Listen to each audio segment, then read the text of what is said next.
ओम नमो भगवते वासुदेवाय नमः। नमस्कार भक्तजनों, आइए आज हम कार्तिक मास महात्म्य कथा की श्रृंखला में चौथे अध्याय को सुनते हैं। चैनल पर नए हैं तो चैनल को सब्सक्राइब जरूर कर लें और बेल आइकन दबाना बिल्कुल ना भूलें। नारद जी ने कहा, ऐसा कहकर भगवान विष्णु मछली का रूप धारण करके आकाश से जल में गिरे। उस समय विंध्याचल पर्वत पर तप कर रहे महर्षि कश्यप अपनी अंजलि में जल लेकर खड़े थे। भगवान उनकी अंजलि में जा गिरे। महर्षि कश्यप ने दया करके उसे अपने कमंडल में रख लिया।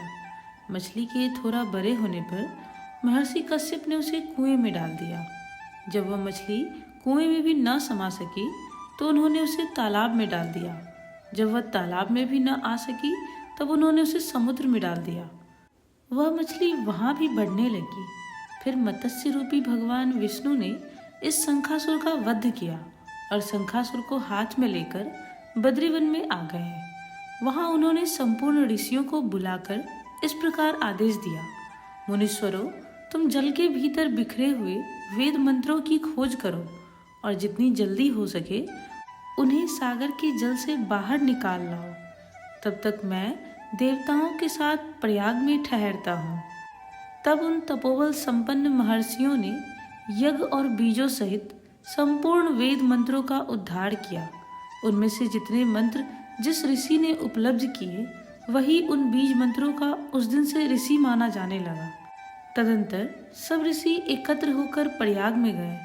वहां उन्होंने ब्रह्मा जी सहित भगवान विष्णु को उपलब्ध हुए सभी वेद मंत्र समर्पित कर दिए। सब वेदों को पाकर ब्रह्मा जी बहुत प्रसन्न हुए। उन्होंने देवताओं और ऋषियों के साथ प्रयाग में अश्वमेघ यज्ञ किया।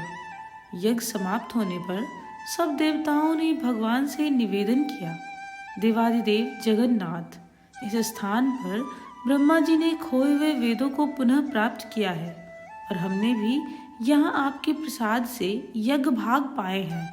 अतः यह स्थान पृथ्वी पर सबसे श्रेष्ठ, पुण्य की वृद्धि करने वाला तथा भोग तथा मोक्ष प्रदान करने वाला हो। साथ ही यह समय भी महापुण्यमय और ब्रह्मघाती आदि महापापियों की भी शुद्धि करने वाला हो तथा तय स्थान यहाँ दिए हुए दान को अक्षय बना देने वाला हो, यह वर दीजिए। भगवान विष्णु बोले, देवताओं, तुमने जो कुछ कहा है वह मुझे स्वीकार है। तुम्हारी इच्छा पूर्ण हो। आज से यह स्थान ब्रह्म क्षेत्र के नाम से प्रसिद्ध होगा। सूर्यवंश में राजा भागीरथ यहाँ गंगा को ले आएंगे और वह यहाँ सूर्य कन्या यमुना से मिलेगी। ब्रह्मा जी और तुम सब देवता मेरे साथ यहाँ निवास करो। आज से यह तीर्थ तीर्थराज के नाम से विख्यात होगा। तीर्थराज के दर्शन से तत्काल सब पाप नष्ट हो जाएंगे। जब सूर्य मकर राशि में स्थित होंगे उस समय यहाँ स्नान करने वाले मनुष्यों के सब पापों का यह तीर्थ नाश करेगा। यह काल भी मनुष्यों के लिए सदा महान पुण्य फल देने वाला होगा। माघ में सूर्य के मकर राशि में स्थित होने पर यहाँ स्नान करने से सालों के आदि फल प्राप्त होंगे। देवादिदेव भगवान विष्णु देवताओं से ऐसा कहकर ब्रह्मा जी के साथ वहीं अंतर्ध्यान हो गए। तत्पश्चात इंद्रादि देवता भी अपने अंश से प्रयाग में रहते हुए वहां से अंतर्ध्यान हो गए। जो मनुष्य कार्तिक में तुलसी की जड़ के समीप श्री हरि का पूजन करता है वह इस लोक में संपूर्ण भोगों का उपभोग करके अंत में वैकुंठ धाम को जाता है।